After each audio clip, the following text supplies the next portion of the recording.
ఆదిలాబాద్ ప్రజాసేవా భవన్ లో ముఖ్య కార్యకర్తల సమావేశం జరుగుతోంది. లైవ్ ద్వారా వీక్షిద్దాం.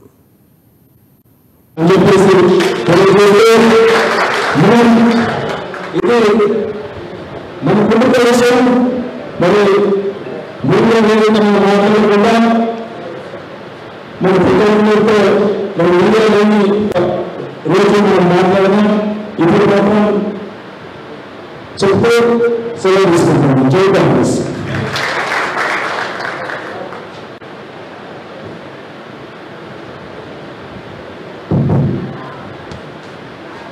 సోదరులు మరి లింగనగారిని శాంతిగా ఎవరికి తెలియనటువంటి సోదరుడు లింగనగారిని మాట్లాడవలసిందిగా కోరుతా ఉన్నాం.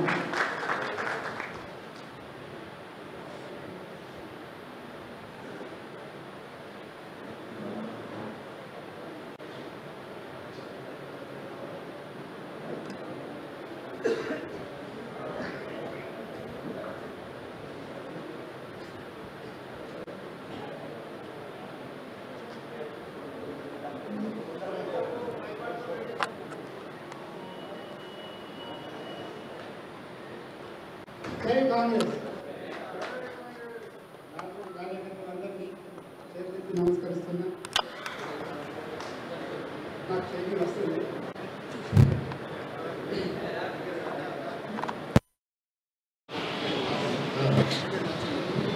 ఏం లేదు, నాకు ఏం మాట్లాడడం లేదు. అయితే మనం జైనింగ్ చేసుకుంటున్నామన్నా. జైనింగ్ చేసుకునే దాంట్లో మంచి కార్యకర్తలు ఎవరు, కరెక్ట్ కార్యకర్తలన్నీ ఎవరు అనేది ఆలోచించి మనం జాయిన్ చేసుకోవాలని చెప్పి నేను వేడుకుంటున్నా. ఎందుకంటే మన వాళ్ళలో ఉన్నటువంటి కార్యకర్తలు ముందాగా ఒక రాజకీయం చేస్తూ అంటే ఆయన కోసమే రాజకీయాన్ని వినియోగించుకుంటూ డబ్బులు సంపాదించుకుంటూ ఇప్పుడు దళితబంధం అని చెప్పేసి మా వాళ్ళ డబ్బులు తీసుకుంటున్నాడు. ఆయన వాళ్ళకి డబ్బులు తిరిగి ఇస్తలేదు. వాళ్ళ డబ్బులు తీసుకోవాలంటే వాళ్ళు ప్రాబ్లమ్స్ ఉన్నాయి. ఆయన ముందు ఒక మర్డర్ కేసు ఇది ఇరుకున్నాడు కాబట్టి అటువంటి కార్యకర్తలు మన దగ్గర వచ్చుకుంటే మనకు కూడా మన పార్టీకి కూడా అంటే చెడు పేరు వచ్చే విధంగా ఉంటుంది. కాబట్టి మీరు కరెక్ట్గా ఎవరైనా కానీ మన పార్టీకి బలం చేకూరుతుందంటే మనం కార్యకర్తలను ట్రైన్ చేసుకోవాల్సిన అవసరం ఉంటుంది, చేసుకోవాలా. కానీ కాకపోతే ఆ కార్యకర్త హిస్టరీ అది, ఆయన ఎవరు, ఎక్కడి నుంచి వచ్చింది, ఏ స్థాయి నుంచి వచ్చింది, ఇవన్నీ గుర్తించి మీరు పార్టీలో చేర్చుకోవాలని నేను కోరుకుంటున్నాను. Thank you. సోదరులు పెద్దలు రాష్ట్రాన్ని మాట్లాడవలసిందిగా కోరుతా ఉన్నాం. अस्सलाम वालेकुम, आदाब, जय भीम, सत श्री अकाल। आज पीसफुल मीटिंग के इंतजाम में मुझे जो कमिश्नर रेड्डी साहब के सामने हर बार जो दो बात करने का जो मौका मिलता है, मेरे दिल से खुशी पैदा होती। सब आप सब तमाम लोग जानते, तेलंगाना उद्योग में माइनॉरिटी की तरफ से मैं अकेला मुसलमान का अमरनाथ दीक्षा में बैठा, इसलिए कि तेलंगाना आ गया तो मुसलमान के लिए कुछ फायदे होते बोल गए। फायदे कुछ नहीं है साहब। जो एमएलए 10 साल हुकूमत में थे, केसीआर के पास कोई आदमी पार्टी चलाने के लिए नहीं था साहब। ये बात मैं बोलना नहीं चाह रहा, अपन बोल रहे साहब, दिल में बर्दाश्त नहीं हो रहा। ये आज कंदी श्रीनिवास साहब टाइगर है आदिलाबाद के अंदर, जो कंदी श्रीनिवास रेड्डी साहब जो है, मैं इतने खुशी है साहब, जो बाहर से पैसा कमा के गरीब गुरबा में बांट के या गरीब गुरबा को जो खाना खिला रहा, आदिलाबाद के अंदर वैसा कोई मन का लाल पैदा नहीं हुआ था। आज कंदी श्रीनिवास रेड्डी साहब की बात ये बोलना चाह रहा हूँ कि जोगुर अमरना साहब 3 से 4 बार उन्होंने एमएलए बना साहब। बनने के बाद में आज तक कोई गरीब आदमी को कोई खाना नहीं खिलाया, नहीं खिलाए तो नहीं, फायदा में ये करे साहब। जो है अंदा क्या बोलते साहब, तेलंगाना डिक्लेयर होता उस टाइम पे వంట చేసేటప్పుడు మన ఏ కోన కూర్చున్నా 4 मुक्कल ఎక్కువ पड़ता बोल के जो बात बोले साहब, आज वैसी हुआ टीआरएस पार्टी में, जो अपने अपने वालों को काम दिया गया, अपने वालों को फायदा दिया गया और हर बार मुसलमान के साथ अन्याय अत्याचार हुआ साहब। आप कंदी श्रीनिवास रेड्डी साहब, आप है, आपके साथ हम हैं साहब। अब आदिलाबाद के अंदर कोई पार्टी नहीं रहेगी, सिर्फ एक ही सर्कुलर पार्टी रहेगी, सेक्युलर पार्टी, वो कांग्रेस रहेगी साहब। क्यों मैं चाहता हूँ, तो हिंदू है, मुसलमान है, जैन है, दलित है, आदिवासी है, कांग्रेस के साथ है। हिंदू राज का सिर्फ एक पार्टी है साहब, बीजेपी, जो बीजेपी है, जो भगवान का नाम लेकर सामने जाएगा वही जाएगा। जो खाने के लिए कांग्रेस पार्टी मदद करने वाली है, एक ही एक पार्टी है रेवंत रेड्डी साहब, जो वादे कर रहे, इमीडिएटली फैसले कर रहे। तेलंगाना उद्यमी साहब శ్రీకాంతాచారి, आप और मैं जैसा ठहरके वैसा శ్రీకాంతాచారి తెలంగాణ వస్తే మనకు బాగా పడుతుంది, మంచి రోజులు వస్తుంది। नीलू नदी जो सुसाइड करा साहब, उनके घर वालों को आज तक 1 रुपया नहीं मिला। आदिलाबाद के लोग आज पे है कि कंदी श्रीनिवास रेड्डी साहब टाइगर आदमी है, अगर वो जीत के आए तो 4 लोगों को यहाँ पे कुछ रोजगार मिलता। आदिलाबाद साहब पैकआउट एरिया है, इंडस्ट्रियल एरिया है, स्लम एरिया है, यहाँ पर भूखमरी साहब किसी को काम नहीं है। कंदी श्रीनिवास रेड्डी साहब अगर जीत के आ जाते थे, अल्हम्दुलिल्लाह मैं चैलेंज करता था कि 2 से 3 फैक्ट्रियों को भी जोगुराम हमारे साथ कंदी श्रीनिवास रेड्डी साहब लेके आते। ये जोगुराम साहब 3 फैक्ट्री है, सब दूसरे तरफ लेके जा, आप जाके पूछिए सब किसी को भी। तो मेरे को भरोसा है कि हम एक परिवार है। ये कांग्रेस पार्टी में क्या है साहब, एक माँ को एक बाप को पैदा हुए ऐसा जैसा रहते हैं मिल के। मैं हैदराबाद जाते इस टाइम पे देखा साहब, ये ऐसा बैठ के नीचे खा रहे कंदी श्रीनिवास रेड्डी साहब के नाम लेके कि हम एक घर का परिवार है साहब।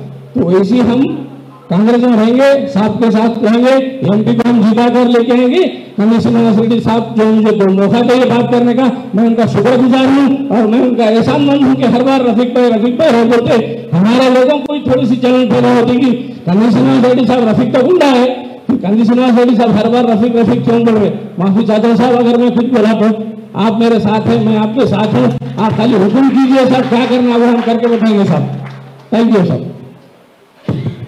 పెద్దలు గౌరవనీయులు అనుకుంటున్న చాలా ఎవరిని మాట్లాడవలసిందిగా వేదికపైకి వచ్చి నేను విజ్ఞప్తి చేస్తా ఉన్నాను।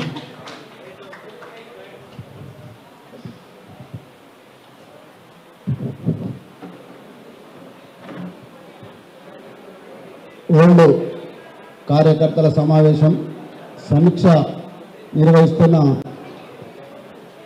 పాత కార్యకర్తల సమీక్ష కార్యక్రమం నిర్వహిస్తున్న సంతోష్ రావు గారికి, మరి మనతో ముఖ్య అతిథి ఆదిలాబాద్ ఇన్ఛార్జ్ పెద్దలు గౌరవనీయులు కంది శ్రీనివాస్ రెడ్డి గారికి, మొత్తం ఉన్న నాయకులందరూ కూడా పేరు పేరున నమస్కారాలు తెలియజేస్తూ ఈ చాలా పెద్ద గొప్ప కార్యక్రమం చేస్తున్నాడు। ఓల్డ్ కార్యకర్తలు అంటే వారు 4 రకాలు ఉన్నారు। ఓల్డ్ కార్యకర్తలను కూడా గుర్తించవలసిన బాధ్యత సీనన్న మీద ఉన్నది। సీనన్ననే మనకు ముఖ్యం। ఇప్పుడు ఇవాళ 30-40 ఏళ్ళ కాడికెళ్ళి కూడా కాంగ్రెస్ పార్టీతో ఉండి పార్టీతో పనిచేస్తూ ఆ 4 కూడా కార్యక్రమంలో పిలిచినా కూడా మేము పోక, టికెట్ ఎవరికి ఇస్తే సోనియమ్మ టికెట్, రాహుల్ గాంధీ గారి టికెట్ ఎవరికి ఇస్తే వారికే పనిచేస్తామని చెప్పేసి కంది శ్రీనివాస్ అని డిక్లేర్ అయిన తర్వాత ఏదైతే సంజయ్ రెడ్డి గారు నామినేషన్ కొరకు ప్రపోజల్కు నన్ను పిలిచిండు, రెడ్డి సాబ్ మనకు 30-40 ఏళ్ళ సంబంధం ఉన్నది, సిఆర్ఆర్ శిష్యులం మేము కంది శ్రీనివాస్ కొత్తగా కూడా పార్టీ పరంగా సోనియమ్మ రాహుల్ గాంధీ గారు ఇచ్చిన టికెట్ని మనం గెలిపించే బాధ్యత తీసుకుంటాం, మేము రాము సంజయ్ రెడ్డి గారు అని చెప్పేసి కాటాఖండంగా చెప్పినటువంటి వ్యక్తులం ఓల్డ్ కాంగ్రెస్ కార్యకర్తలం। ఏదైతే పార్టీ పరంగా బిఫోర్ ఎలక్షన్ ఎవరైతే జాయిన్ అయిందో వాళ్ళు కూడా పార్టీకి సెకండ్ క్యాడర్, ఓటు తర్వాత వాళ్ళు ఏదైతే మళ్ళీ పార్టీ గెలిచిన తర్వాత వస్తున్న వాళ్ళు ఉన్నారు చూడండి, వాళ్ళు పార్టీ అంటే గెలిచిన తర్వాత అక్కడ కూడా 10 సంవత్సరాలు అనుభవించి మళ్ళీ ఇక్కడ అధికారం కాంగ్రెస్కి వచ్చిన వాళ్ళు కూడా ఉంటారు। వాళ్ళు కూడా మనకు ముఖ్యమే కాదని మేము అంటలేం। ఏదైతే కార్యకర్తలు ఉన్నారో ఓల్డ్ వారికి ఇప్పుడు ఇచ్చేసినటువంటి మరి ఈజీఎస్ కింద కూడా మొన్న ఫండ్స్ 30-40 కోట్లు మరి శ్రీనివాస్ అన్న గారు తీసుకొచ్చిన సందర్భం ఉన్నది। ఓల్డ్ కార్యకర్తలు ఇప్పటి వరకు కనీసం సేటు ఛాయ తాగుదామన్న ఆలోచన కూడా లేని వాళ్ళు ఉన్నారు। మరి వాళ్ళ పరిస్థితి ఏంది? ఈజీఎస్లో ఓల్డ్ కార్యకర్తలు ఎవరైతే ఉన్నారో పాత వారికి 2 లక్షలు 3 లక్షలు 5 లక్షలు వాళ్ళ తాగత్తు మించి అక్కడ ఏరియాలో చేయించే బాధ్యత కూడా శ్రీరణ గారి మీద ఉన్నది। ఖచ్చితంగా శ్రీరణ గారు మనల్ని మర్చిపోడు। ఏదైతే ప్రతి మీటింగ్లో కూడా ఏమంటున్నారో, నేను గుండెల్లో పెట్టుకుంటా పాత కార్యకర్తలను, ఎవరు పనిచేసిండు, ఎవరు డబ్బులు ఎత్తుకపోయిండు, ఎవరు వంచలేదు అని అన్న రికార్డు కూడా అన్న దగ్గర ఉన్నది। ఖచ్చితంగా పాత కార్యకర్తలందరికీ న్యాయం జరుగుతుంది। వచ్చే నామినేటెడ్ పోస్టులు కానివ్వండి, కౌన్సిలర్ కానివ్వండి, సర్పంచ్ కానివ్వండి, ఓల్డ్ కార్యకర్తలు ఎవరైతే ఉత్సాహంగా ఉన్నారో, లేని వాళ్ళు ఇచ్చిన టికెట్ గెలవనంటే వారికి వాళ్ళకి ఆర్థికంగా సాయం చేయండి। కానీ ఉత్సవంగా ఎవరితో పోటీలో నిలబడి కౌన్సిలర్ కానీ మరి సర్పంచుల గారు ఎంపీటీసీ జడ్పీటీసీలు ఏ అవకాశాలు రిజర్వేషన్ పరంగా ఇవ్వేస్తే వారికి గౌరవించవలసిన బాధ్యత మీ మీద ఉన్నది. ఖచ్చితంగా పార్లమెంట్ ఎలక్షన్లో అన్ని వర్గాలు మనకు 2-3 వర్గాలు పనిచేయలేదు. మొన్న ఎమ్మెల్యే ఎలక్షన్లో నేను కులాల పేరు పెట్టాను. ఖచ్చితంగా వాళ్ళు మనకు పనిచేసి చేయాలి. మీరు ఎమ్మెల్యేగా ఉండేవారు చేయలేదు, మరి వాళ్ళు జైన్ అవుతున్నారు. సంతోషం, తీసుకుందాం. ప్రతి ఊళ్ళో కూడా కార్యకర్తలను తీసుకొని ముందుకు పోయి సీనన్న గారి నాయకత్వంలో 1,00,000 ఓట్ల మెజార్టీతోటి 1,00,000 ఓట్లు టార్గెట్ చేయాలా. ఎంపీ ఆజమాయిష్ గారు సీనన్న నిలబడినప్పుడు గవర్నమెంట్ వస్తుందా రాదా, రేవంత్ రెడ్డి సీఎం అవుతాడా కాదన్న వాళ్ళు 50,000 ఓట్లు వేసింది మనకు. ఇవాళ గవర్నమెంట్ మనది ఉన్నది. ఎక్కడితో జైన్ అవుతున్నారు. ఇదే ఉత్సవంతో మరి సీనన్న గారికి 1,00,000 ఓట్లు వస్తే 7 కాన్స్టిట్యున్సీలలో ఒకటే ఉన్నది. వెడమపోతు ఖానాపూరు ఎమ్మెల్యే ఒకటే మనకు ఉన్నది ఇవాళ అధికారంలో. మరి ఇవన్నీ కూడా ఓడిపోయిన స్థానాలు ఉన్నాయి. ఖచ్చితంగా సీనన్న గారిని గౌరవం పెరగాలనుకుంటే రేపు సీనన్న గారికి రాష్ట్రం లోపల ఏదైనా నామినేట్ పెద్ద పదవి కానీ ఎమ్మెల్సీ కానీ రాజ్యసభ కానీ రావాలంటే మన కాన్స్టిట్యున్సీ డెవలప్ అవుతుంది. ఖచ్చితంగా సీనన్న గారికి మనం మంచి మెజార్టీ ఇచ్చి కార్యకర్తలందరూ డబ్బుల మీద ఆశపడకుండా ఖచ్చితంగా మేము పనిచేస్తామని చెప్పేసి ముందుకెళ్ళిన పాత కార్యకర్తలకు వడ్డించేటోడు మనోడు ఉంటే అక్కడ మూలగ్గుకున్నాడు సీనన్న బుక్కయ్యాడా? ఖచ్చితంగా బుక్కేస్తాడు. మనకు వడ్డించేటోడు మనోడు ఉన్నాడు సీనన్న. ఖచ్చితంగా మనకు ఏ మూలగ్గుకున్నా కూడా మనకు అన్నం దొరుకుతుంది, పెద్ద బుక్కనే పెడుతుంది. మీరు ఆధారపడవలసిన అవసరం లేరు. ఎందరు వచ్చిన పార్టీలో తీసుకోండి అన్న. ఖచ్చితంగా తీసుకొని మీ నాయకత్వాన్ని ఇక్కడ బలపరచవలసిన బాధ్యత ఉన్నది. ఈ 5 ఏళ్ళు మీరు కష్టపడితే మీ వయసు చాలా తక్కువ ఉన్నది. మేము 60-62 ఏళ్ళు ఉన్నా కూడా మేము 30-40 ఏళ్ళ కాడికి వెళ్ళి సిఆర్ఆర్ ఆధ్వర్యంలో పనిచేసినాం. ఇప్పటి వరకు ఏ పార్టీలో పోలేదు. ఇప్పటి వరకు కూడా ఏ పార్టీ పోలేదు. ఒక్కొక్క 4 పార్టీలు మార్చిన వాళ్ళు మనలో ఉన్నారు. కానీ ఖచ్చితంగా పాత వాళ్ళందరికీ న్యాయం చేసే బాధ్యత మీ మీద ఉన్నది. మేము మీద నమ్ముకొని ఉన్నాం. ఖచ్చితంగా పాత వాళ్ళు ఆదిలాబాద్ కాన్స్టిట్యున్సీలు అందరూ కూడా అయ్యో కొత్త వాళ్ళు వస్తున్నారు ఏమవుతుందో సార్ కూడా కొత్త ఉన్నారు. మన ఈ కౌన్సిలర్గా మనం పనిచేసినాం, ఈ ఊళ్ళో పనిచేసినాం, మన గుర్తింపు ఉన్నదో లేదో అన్నది ఆధారపడకండి. ఖచ్చితంగా రికార్డు ఉన్నది. సీనన్న గారి దగ్గర పాత కార్యకర్తలు ఎవరు ఉన్నారో రికార్డు ఉన్నది కనుక ఖచ్చితంగా మీరు పార్టీకి పనిచేసి వచ్చే పార్లమెంట్ ఎలక్షన్లో లంబాడాలకు ఇస్తారా దొండోళ్ళకి ఇస్తారా ఎటువంటి వ్యత్యాసం లేకుండా ఎవ్వరికి సోనియమ్మ రాహుల్ గాంధీ గారు టికెట్ ఇస్తే వారిని గెలిపించవలసిన బాధ్యత మన మీద ఉంటుందని చెప్పేసి తెలియజేసే అవకాశం ఇచ్చిన మీ అందరికీ పేరు పేరున ధన్యవాదాలు కృతజ్ఞతలు తెలియజేసి ముగిస్తున్నాను. జై కాంగ్రెస్. సోదరుడు ఎస్పీ సంఘ్ నాయకులు సోదరుడు సర్వకి అందరూ వారిని వేదికపైకి మాట్లాడవలసిందిగా కోరుతూ ఉన్నాను.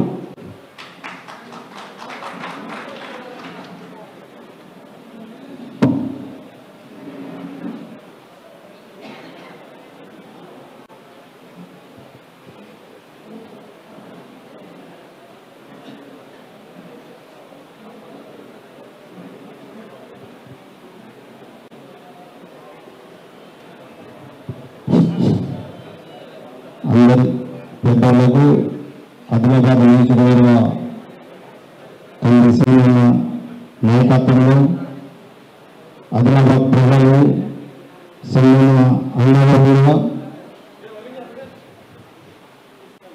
మరి ఈ పాత కార్యకర్తల సమావేశం పెట్టడం చాలా మంచి నిర్ణయం. సార్ మనం బాగా మాట్లాడితే కరెక్ట్ కాదు. చిన్న విషయం సార్, మీకు రిక్వెస్ట్. ఇప్పుడు మన కార్యకర్తల లోపం ఏమున్నదంటే నాకు తెలుసు, కానీ సీనన్న గుండెలు పెట్టుకొని కార్యకర్తలకు కానీ కొత్త కార్యకర్తలకు కానీ చేసుకుంటామని నాకు నమ్మకం ఉంది సార్. ఇంకొకటి ఏమున్నదంటే పాత కార్యకర్తల నుంచి నేనే చూస్తున్నా సార్. నేను గాంధీ భవన్లో ప్రతి నెలకు మీటింగ్కి పోయినా ఇప్పటి వరకు నేను నమ్మరు కానీ కార్యకర్తలు ఇక్కడ ఉన్నారు. కనీసం చాలా కృతజ్ఞత చేసింది. నేను ఒక కాస్తకార మనిషిని. కానీ ఇక్కడ ఆదిలాబాద్ కాన్షియస్ ప్రజలు ఏమనుకున్నారంటే ఖచ్చితంగా సీనన్న బీజేపీ నుంచి కాంగ్రెస్లోకి వస్తే జోగురామ్ టీ కొడుతుందని ప్రజలు అనుకున్నారు. కానీ 100% తెలంగాణ రాష్ట్రం ఏర్పడ్డది. నువ్వు ఎన్నగా గెలిచినావు. ఖచ్చితంగా ప్రభుత్వం మనది ఉంది. నేడు కాకుండా మనం దానికి సాధిస్తామన్నా కానీ ఒక విషయం దయచేసి మీకు దండం పెడతా. ప్రజల కడుపులో ఏమున్నదంటే, కడుపులో వస్తున్నదంటే మందు నింపుతున్నాడు. అయితే వాళ్ళు చెప్పలేరు, కానీ వాళ్ళ ప్రాబ్లం ఏమున్నదంటే బీఆర్ఎస్ నుంచి కాంగ్రెస్ వచ్చిందన్న. మన రేవంత్ రెడ్డి ఏమన్నాడంటే నామినేట్ పోస్టు ఉన్న వాళ్లకు రద్దు పెట్టాలని అన్నారు. అక్కడికి వెళ్ళి ఇండియాలో రాగానే ఇక్కడ బీఆర్ఎస్ ఉన్న వాళ్ళు ఇక్కడ కాంగ్రెస్ వచ్చి జరిగినారు. అదే ఇప్పుడు జరిగిన ఏదైతే ముందు జరిగిన అయితే అయిన పడుతున్నది ఏమైనా కాకపోతుంది కదా. దయచేసి సార్ ఇంకొక విషయం ఏమున్నదంటే, మీకు రిక్వెస్ట్, మేము ఆదివాసులం బీద పరిస్థితులను, కానీ ప్రాబ్లం లేక 100% చెప్తున్నా సార్. వీళ్ళు అప్పుడు కంది సిరి వేసుకు తుక్కు తిట్టిన వాళ్ళు ఉన్నారు సార్. నేను గల ఉన్నా, నేను చూపిస్తా, నాకడ వీళ్ళు ఉండవు. కానీ నేనేమన్నంటే ఇప్పుడు జైలింగ్ అయ్యేటోళ్ళకి అప్పుడు జైలింగ్ అయినా పడితే 50% మనం మెజారిటీతో తెలుసుకుంటున్నాం. అయితే ప్రజలు ఏమంటున్నారంటే కొంత మాట్లాడుతున్నాము, కానీ మేము కాంగ్రెస్ కార్యకర్తలు, కాంగ్రెస్ మీద పెట్టిన సస్తం కాంగ్రెస్ అని దానికి భయం లేదు. కానీ ఒకటి ఏమన్నారంటే మొన్న జైలింగ్ అయ్యేటోళ్ళు సీనియర్లు ఎందరు విరుగుతుంది, మనం పాపలు ఏం తప్పు చేసినాం. అయితే భూపాల సీనియర్ వర్కింగ్ ప్రెసిడెంట్ ఏమన్నారంటే, ఇప్పుడు మీకు మాట్లాడిందో అన్న దయచేసి మనం కొద్దిగా పక్కకు సపరేట్ గా ఏమైనా మాట్లాడదామంటే, ఇప్పుడు పాతలు కొత్తలు అందరూ ఒకటి అన్నదమ్ములకు ఒకటి తల్లి కూర్చున్నాము, దానికి డౌట్ లేదు. కానీ ఇప్పుడు ఏమైందంటే రేవంత్ రెడ్డి నామినేట్ పోసి వద్దంగా నా పదవి పోతుంది అంటే వెంటనే చేసిండు. ఇది ఎక్కడ న్యాయం అనేది? ఇది ఎక్కడ న్యాయం? నేను మెంబర్షిప్ చేసింది, నేను అంటున్న గాంధీ భవన్లో ప్రతి నెల మీటింగ్ జరగదన్నా. నేను నిజంగా చెప్తున్నా, కడుపు అంటే ఇక్కడ ఏమైందని అంటే ఎలక్షన్ టైంలో మీకోసం పనిచేసినామంటే ఇక్కడ ప్రాబ్లం ఏం జరిగిందంటే పాయల శంకర్ 3 సార్లు ఓడిపోయింది, కాలు మొక్కుతున్నారు. అయితే ప్రతి వరకు గుంటలు గంగు పొందు పండు 100 కుర్చీలు ఒక్క మనిషికి 1000 రూపాయలు ఇచ్చిండ్రు. దయచేసి ఏమనుకోకండి. ఓకే 4 సార్లు ఓడిపోయింది కాబట్టి, కానీ ఆదిలాబాద్ నియోజకవర్గంలో మీరు గెలిచినట్టే, దానికి డౌట్ లేదు. పోలీస్ స్టేషన్ ఆఫీసులో ఇస్తుంది, ఈ వెంట జనం ఉన్నారు. కానీ దయచేసి అన్న పాత కార్యకర్తలకు మీ గుండెలు పెట్టుకోవచ్చు అన్న, దయచేసి దండం పెడతాను. నిజంగా చెప్తున్నా, ఇది నా ఆకలింత. దయచేసి మీరు ఏమనుకోవద్దు. నేనైతే మిమ్మల్ని వేడుకుంటున్నా. నేను తప్పు మాట్లాడితే నేను శ్రమించండి అన్న, నిజంగా చెప్తున్నా. ఈ అవకాశం ఇచ్చిన వాళ్ళకి మీకు ధన్యవాదాలు.